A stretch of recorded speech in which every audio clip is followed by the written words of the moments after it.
We are the restaurant brokers, and we sell restaurants. We started the nation's largest restaurant brokerage firm over a decade ago. Atlanta, Georgia was our starting point, but our brand is spreading nationwide. We define restaurant brokerage and help buyers just like these. Our dream, our goal, open up a restaurant, loving life, serving people breakfast and lunch, and then enjoying the rest of the day with them and ourselves. Buying an existing restaurant, leasing a closed restaurant space, or purchasing a restaurant franchise. We help buyers satisfy their appetite for acquisition. I'm part of a husband and wife team with this fella. Working with my wife has been a lot of fun. The ultimate goal for everybody here is to make this work. And because we have different strengths, we bring different angles to the deal. The process begins with our powerhouse website, WeSellRestaurants.com, where buyers sign online confidentiality agreements and browse restaurants for sale. Then we send buyers undercover to check out a restaurant and decide if it's the right one for them. Buyers get our proprietary business analysis tool with all the financial details on the business for sale. After studying the restaurant inside and out, it's back to our office. We're deal makers. We write contracts and negotiate terms for buyers and sellers. That's why we sell more restaurants than any other firm in the nation. We are the restaurant brokers. Our name says it all.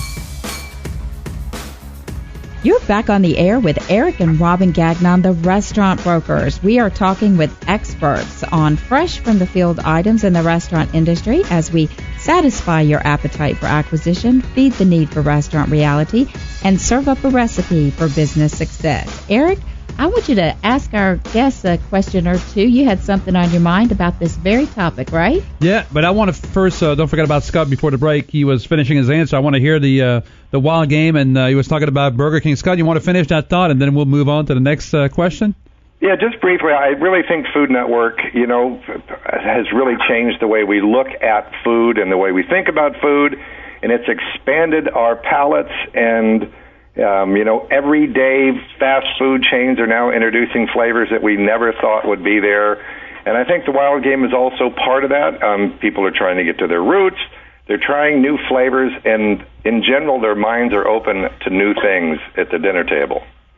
Great. I totally agree. Yeah. I want to ask you something to all of you, and, Tenny, maybe you can take that one first. Is, people are sometimes, are comfortable what they eat. A lot of people go to a restaurant for they eat the same thing over and over. And, you guys are offering different things. Some guys bring their food, like we mentioned duck, elk. I heard different things, and people are like, ooh, I don't know about that. How do you coach, or I guess convince, or educate, I guess it would be the right word, your guests into trying something new and going into the some fresh wild seafood or meats? Tenny, you want to start us over? Well, we usually sneak them in on the appetizer column. People are much more likely to spend $8 or $10 on something, and there's a novelty item too. And I think people in general are much more willing to try new things than they were, in my world anyway, 20, 30 years ago. We had to actually lie about, the variety of fish. Back in 20 years ago, you couldn't, things that were considered trash fish are now, center of the plate, menu items. I mean, trash fish, the definition kind of undergoes a sea change every 10 years anyway, but I think people are willing to try new things. I mean, we can menu, sea robins, the little blowfish tails.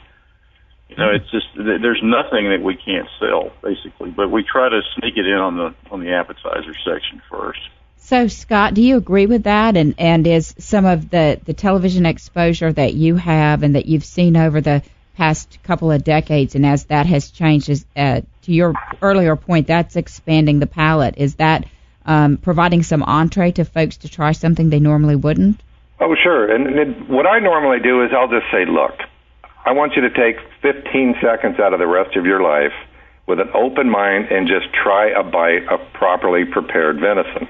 Mm-hmm. What's the worst that could happen? And what I may do is I may put a darker sauce. I may put a wine reduction sauce on it just to kind of disguise it at first, because a lot of people want to cook the flavor. They want to cook the gamey flavors out of a piece of venison, when in fact what they're doing is just making it taste more livery and muttony by overcooking it. And I say just try a bite. The only thing that I've really had resistance on, and the other chef mentioned that, is the nutria.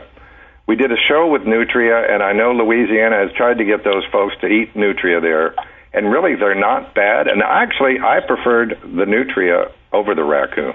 So, but give it a try, cover it up with a little sauce, and then show them the undersauce piece, and I can usually make a conversion. Good, Mark. What are you seeing in your places? I think that one, it's about there's two things. One, building trust with your guests. The customers the dining guests want to believe, or they want to know that they can trust you to prepare these things properly. And just like both the other guests chefs are talking about, it's really about a proper preparation, which can make it taste delicious. Like if you overcook something, people are going to have a bad experience, and then they're not going to really ever want to try that again.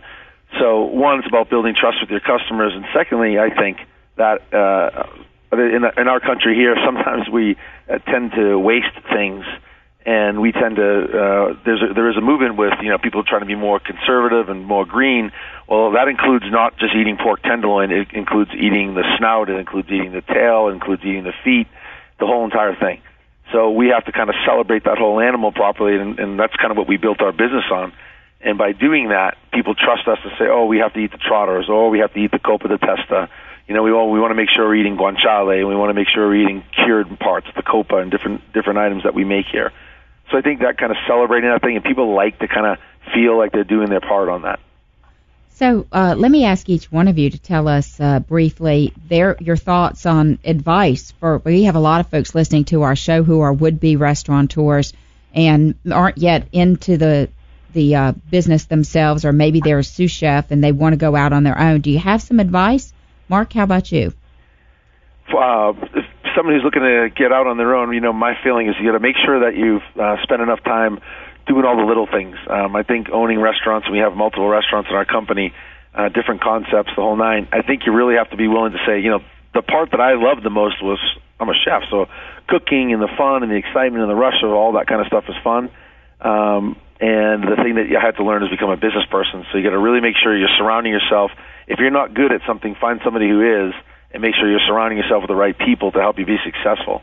Balancing books and cash flow, and making sure you're everything's going right legally, and all those types of things. A lot of moving parts in a restaurant. Even if it's small or big, make sure you're biting off exactly what you're looking for.